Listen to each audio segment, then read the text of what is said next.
मैं 2 दिन के लिए रामपुर जाना चाहता हूँ। इसमें पूछने की क्या बात है मुनीम जी? सुनो, 1 गिलास पानी देना। क्या? 1 गिलास पानी ले आओ। ना तो मैं आपकी नौकरानी हूँ और ना ही आपका छोटा भाई जो आपका हुक्म सुनते ही दौड़कर आपके लिए गिलास पानी ले आऊं। मेरे बाप के घर में मेरे एक इशारे पर 10 नौकर हाथ बांधे खड़े रहते थे। ये मत भूलिए कि मैं एक अमीर बाप की एक लौती बेटी हूँ। आप तो उम्र में बड़े हैं ना, किससे किस तरह की बात की जाती है इतनी तमीज तो आपको आनी चाहिए। Mind it.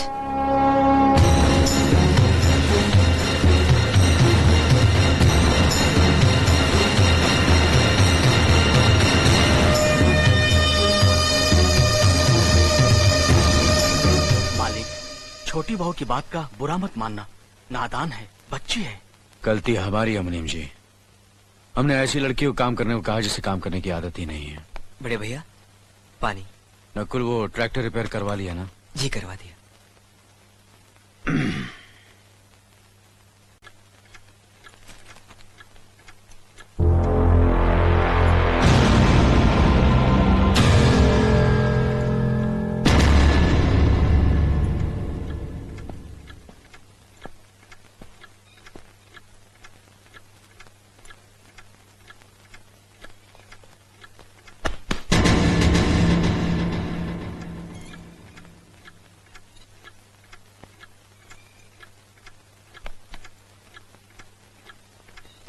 इसे मैं फेंक देता हूँ बड़े भैया, आप जाइए। मुनीम जी, जो राम प्रसाद की बेटी की शादी के लिए जेवर देने के लिए कहा था, भिजवा दिया? जी हाँ मालिक। शहर में रहकर यही बदतमीजी और ओछी हरकतें सीखी आपने? अपने से बड़ों का लिहाज करना नहीं आता आपको? किससे कह रहे हो तुम? आपसे कह रहा हूँ। औरत पैदा हुई है तो औरत की तरह रहना सीखिए। मीना। नकुल, तुम अंदर जाओ।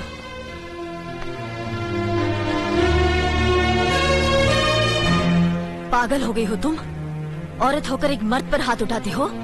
इतनी ऊंची घराने की बहू होकर ऐसी नीच हरकत, शर्म नहीं आई तुम्हें? कौन सा ऊंचा घराना? ये जहाँ सिर्फ एक आदमी राजा है और बाकी सब उसके गुलाम। मीना, चिल्लाइए मत। आप मेरी सास नहीं है। जिस तरह आप इस घर की बहू है वैसे मैं भी हूँ। बहू हो तो बहू की मर्यादा में रहो। मर्यादा की रस्सी में तो आप जैसी जाहिल और गवार औरतें बनती हैं। मुझ जैसी पढ़ी लिखी मॉडर्न जमाने की लड़की नहीं। Uneducated idiots. Excuse me, I am not an illiterate. I am a graduate from the University of Allahabad. I am aware of the modernization of women, but I have not forgotten my culture, my customs, my traditions and my values. And most of all, I never ever forget that I am an Indian woman. Modern जमाने की औरत भी औरत ही होती है। उसे भी मर्द ही ब्याह कर ले जाता है, मर्द को ब्याह कर वो नहीं ले जाती। जमाने ख्याल और लिबास बदल देते हैं, औरत के शरीर की बनावट नहीं। लोग तुम्हारे ख्याल की लड़कियों को लज्जत का सामान भले ही समझते हो, इज्जत के काबिल कोई नहीं समझता। इज्जत आज भी उन्हीं औरतों की होती है जिनकी आंखों में हया हो, लाज हो, शर्म हो। हम नहीं कहते कि तुम बंदिशों में रहो, लेकिन अपने दायरे की सीमा को मत भूलो। लड़की जब अपने माँ बाप के घर होती है तब उसके कांधों पर अपने ही घर की इज्जत का बोझ होता है, लेकिन जब वो बहू बनकर ससुराल जाती है तब उसके कांधों पर एक नहीं 2 परिवारों की इज्जत का बोझ होता है। आज जिस तरह तुमने नकुल को तमाचा मारा है, अगर उसी तरह उसका भी हाथ उठ जाता तो तुम्हारी क्या इज्जत रह जाती? कभी सोचा तुमने? क्या बात है मीना?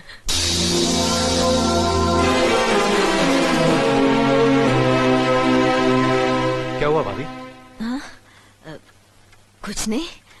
मीना कह रही थी कि उसे खाना बनाना नहीं आता। हमने सोचा कि 2-4 खरी खोटी सुनाने से ही सीखेगी, तो सुना दिया। बस रोने लगी।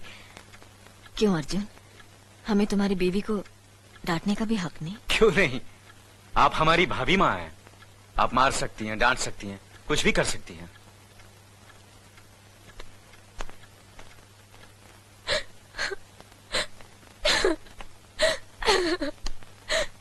मैंने भूल की जो मैं इन लोगों के बीच आ गई। मेरी तो इस घर में कोई इज्जत ही नहीं है। जब देखो तो सब मेरी इंसल्ट करते रहते हैं। मैं कब से रो रही हूँ, तुम पूछ भी नहीं रहे हो कि मैं क्यों रो रही हूँ। बेकार हो रही है तो कौन पूछेगा? अच्छा, तो मैं तुम्हारे लिए और इस घर के लिए बेकार हो गई हूँ। अरे बेकार तो तुम हो गए अपने परिवार के बीच में रहकर। मैं कब से बोले जा रही हूँ और तुम हो के सुन ही नहीं रहे हो। इंसान की चीख सुनकर लोग शुभ अशुभ का विचार करते हैं, लेकिन जब मेंढकी को जुकाम होता है उसकी चीख की कोई परवाह नहीं करता।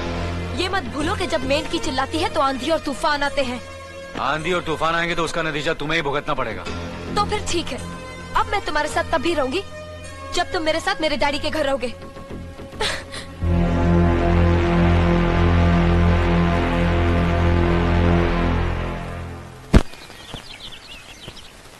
हमारी मीना बहुत प्यारी बच्ची है, लेकिन उसमें अभी भी बचपना है। हमारे तौर तरीकों को नहीं जानती है ना, लेकिन आस्ता आस्ता हम उसे सब सिखा देंगे।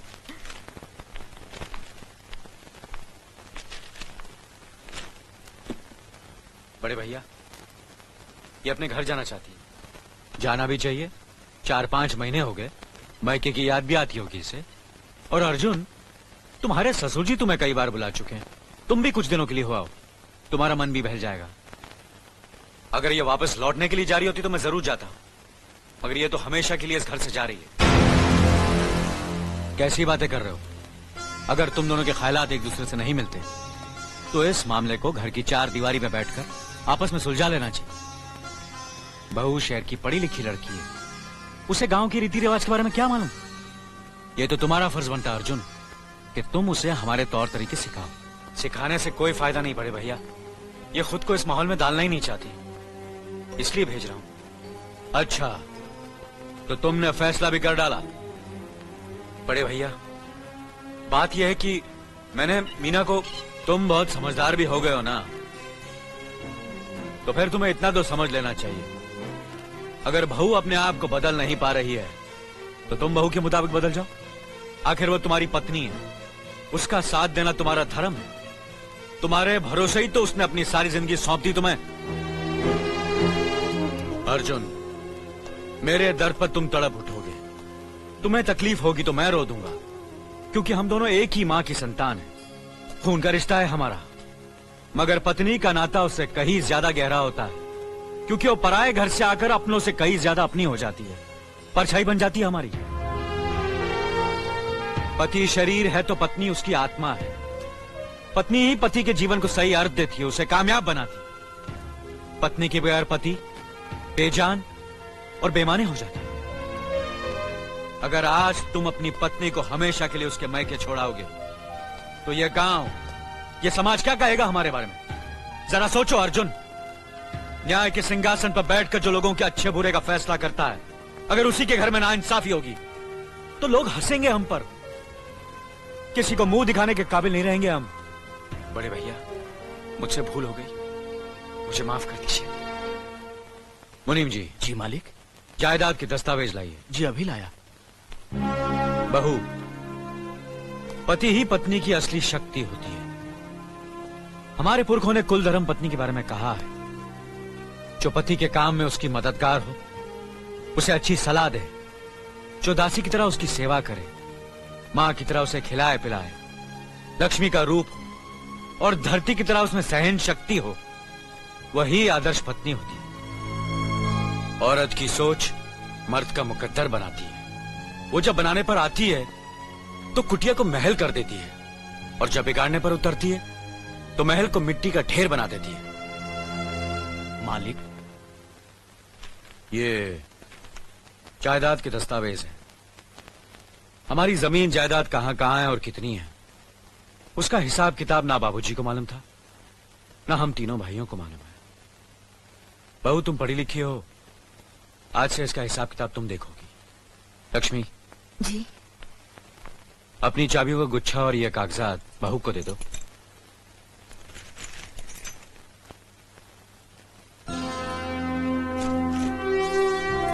आज से तुम इस घर की मालकिन हो।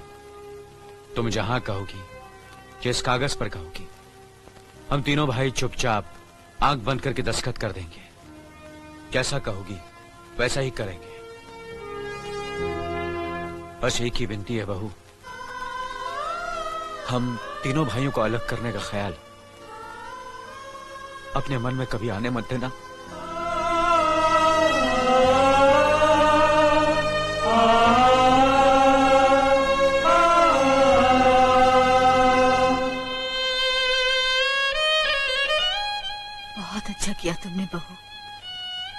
बहुत अच्छा किया। इनकी आंखों में आंसू देखने की हमने सपने में भी उम्मीद नहीं की थी, लेकिन तुमने हमें दिखा दिया। बहुत अच्छा किया तुमने, बहुत अच्छा किया।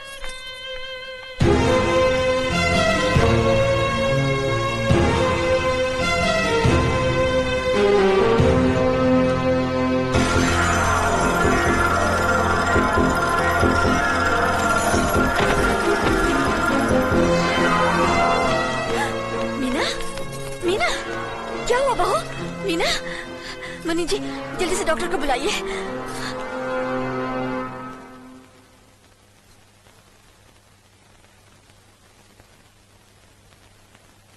घबराने की कोई बात नहीं, ये माँ बनने वाली है।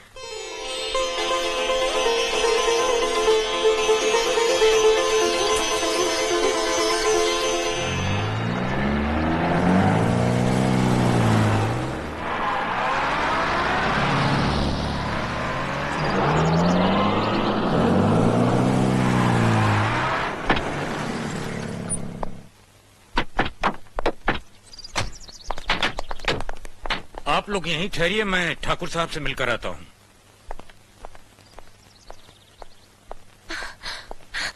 डैडी, डैडी, कैसी हो बेटी?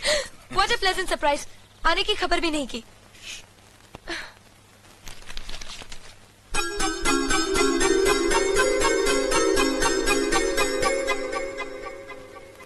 ठाकुर साहब, पाए लागू। समधी जी, आप अचानक यहाँ कैसे? तशरीफ रखिए, बैठिए ना। आपके बराबर बैठने की मैंने कभी गुस्ताखी नहीं की, तो आज कैसे करूंगा? बहुत दिनों बाद हम लोग मिल रहे हैं। कहिए, आपका कारोबार कैसे चल रहा है? आपकी कृपा और आशीर्वाद से ठीक ही चल रहा है।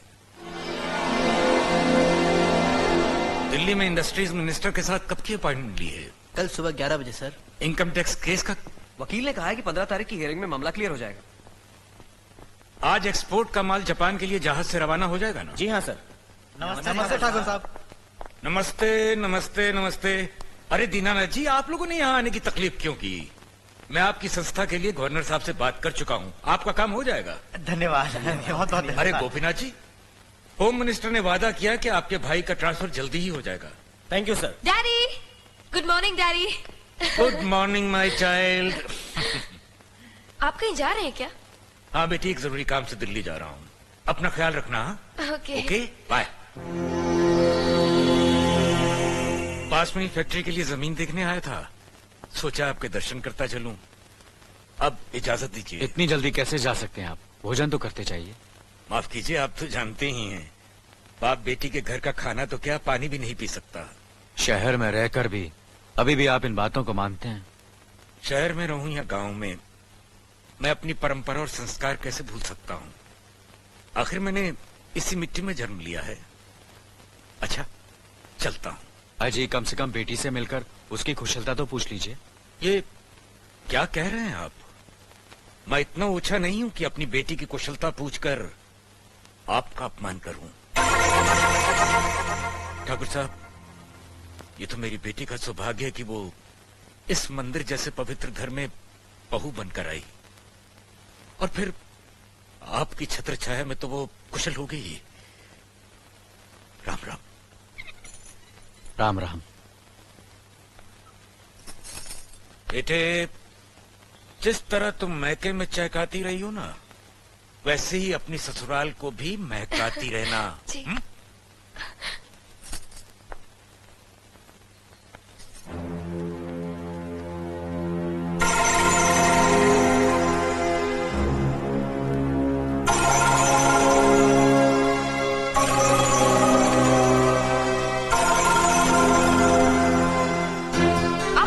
बड़े हैं ना, किससे किस तरह की बात की जाती है, इतनी तमीज तो आपको आनी चाहिए। Minded, minded, minded, minded, minded. बड़े भाई, मुझे माफ कर दीजिए। क्या हुआ? मुझे माफ कर दीजिए। ये क्या कर रही हो? अपने पापों का प्रायश्चित कर रही हूँ। मैंने आप जैसे देवता का अपमान किया है, आपका दिल दुखा है। मुझे माफ कर दीजिए बड़े भैया, मुझे माफ कर दीजिए, मुझे माफ कर दीजिए। लक्ष्मी, मुझे माफ कर दीजिए बड़े भैया, बड़े भैया मुझे माफ कर दीजिए, मुझ पर तरस खा कर मुझे माफ मीना, कर दीजिए बड़े चलो भैया। उठो, तुम्हें ऐसे नहीं बैठना मुझे चाहिए, माफ इससे बच्चे पर असर पड़ेगा बेटे। मैं आपकी भी दोषी हूँ दीदी। आपने जेठानी की जगह माँ बनकर मेरी गलतियों को बर्दाश्त किया और मैं अब भागन आपकी बेटी न बन सकी। मुझे माफ कर दीजिए दीदी, मुझे माफ कर दीजिए। अब चुप भी हो जा। तो हमने कब तुम्हारी बात का बुरा माना? हाँ पगली, रोते नहीं, रोते नहीं।